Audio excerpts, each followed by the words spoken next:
Tapi bokap kekeh kalau gue harus tidur sendirian. Hawa lantai 3 tuh paling beda. Dan gue langsung lihat ke arah sosok bapak tadi. Emang hilang.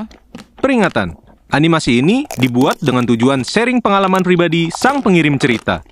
Dimohon untuk menghargai cerita tanpa menyudutkan beberapa pihak. Selamat menonton. Hai semuanya, kenalin nama gue Lia dari Garut. Gue anak pertama dari 4 bersaudara.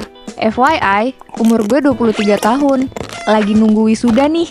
Doain ya, biar cepet dapet kerja dan gak jadi beban ortu lagi. Hehehe.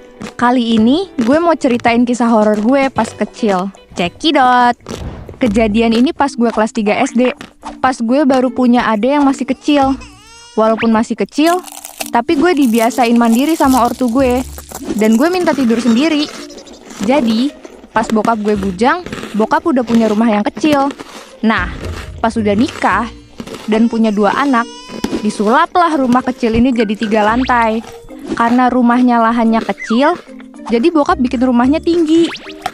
Nah, dulu bokap gue beli rumah ini karena murah. Tapi lokasinya deket lahan kosong dan ngelewatin kuburan gitu. Rumah gue ini paling pojok di gang ini. Jadi ya, bisa dibayangin kan kalau rumah gue ini jarang dilewatin sama orang-orang. Gue jadinya punya kamar sendiri, walaupun di paling atas coy. Yap, di lantai 3. Kata bokap gue udah jadi teteh, makanya disuruh tidur sendiri. Karena waktu itu masih kecil, jadi takut banget lah sendirian. Berhubung rumah yang 3 lantai cuman keluarga gue, jadi sunyi banget lantai atas. Dan gue takut banget kalau lihat ke sana. BTW, lantai 3 tuh full 1 ruangan buat kamar dan ada balkon di luar. Jadi lumayan agak besar kamarnya. Ya logikanya gue masih kecil. Dikasih kamar segede lapangan voli gini, ya serem lah. Tapi bokap kekeh kalau gue harus tidur sendirian. Sampai-sampai kamar gue dihias selucu mungkin biar gue betah tidur sendirian. Ya mau gak mau gue tidur sendirian di lantai 3 daripada gue tidur di kuburan kan. Hehehehe.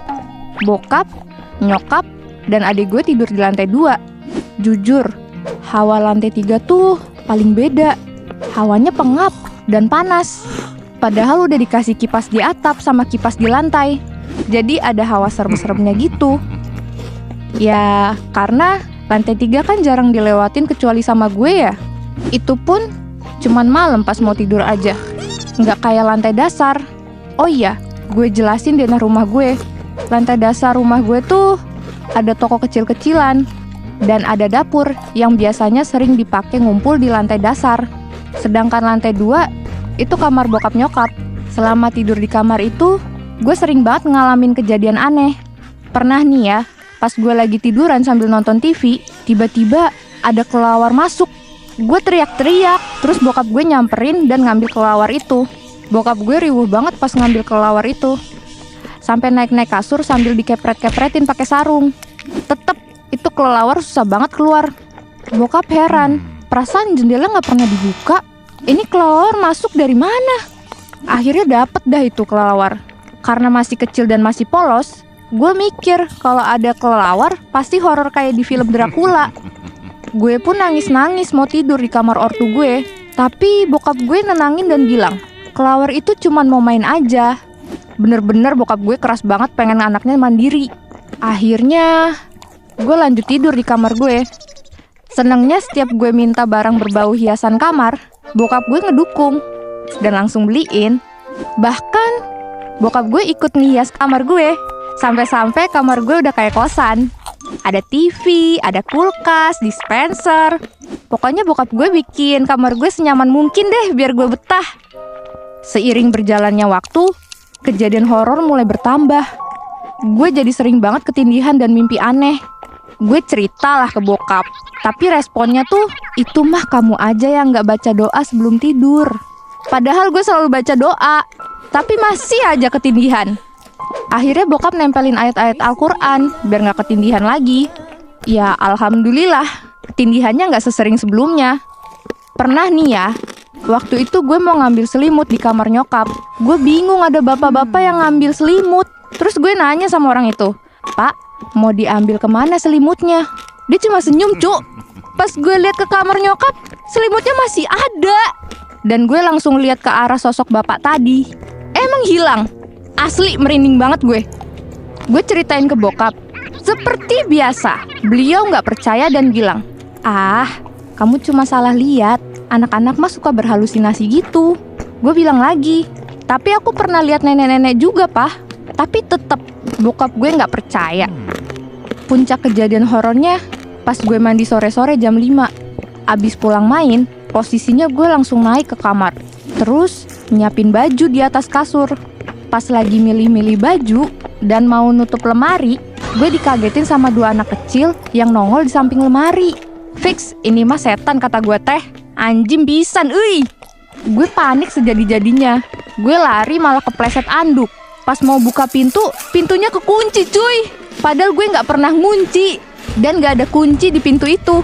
Pas gue liatin mereka, pada masih ngeliatin gue sambil ketawa-tawa. Gue merem sambil atur nafas gue. Gue berdoa apa yang gue bisa. Akhirnya, nih pintu kebuka. Gue terbirit-birit lari ke bawah sambil nangis. Nyokap lagi masak, dan bokap lagi makan. Kaget liat gue gemeter dan panik. Ngomong gue belepotan banget pas gue ceritain kejadian tadi ke orang tua gue. Mereka ikutan panik dan manggil Pak Ustadz. Terus nanya, "Pak Ustadz, kenapa ya si Lia ini sering banget ngalamin kejadian aneh?" Pak Ustadz bilang, "Nggak usah khawatir, Pak, Bu, itu jin baik. Bapak belum syukuran ya?" Bokap di situ langsung sadar, lupa kalau belum syukuran pas ngebangun lantai 3. Akhirnya bokap ngadain syukuran. Dan alhamdulillah, nggak ada lagi hal-hal yang menimpa gue. Ada kalanya kita lupa saat kita terlalu fokus pada pencapaian yang lebih besar, bahwa setiap langkah dan rezeki itu anugerah. Dari kejadian ini, gue sekeluarga belajar betapa pentingnya bersyukur dan berbagi kebahagiaan dengan orang sekitar. Syukuran bukan sekedar ritual, tetapi ungkapan terima kasih atas nikmat yang diberikan, dan membagikan rasa syukur kita dalam setiap pencapaian, agar diberi perlindungan dari hal-hal yang tidak diinginkan, dan diberikan keberkahan di setiap langkah. Sampai di sini akhir cerita gue. Gue pamit dulu ya. Bye-bye. Menarik. Jadi, apakah kalian yakin sedang menonton ini sendirian?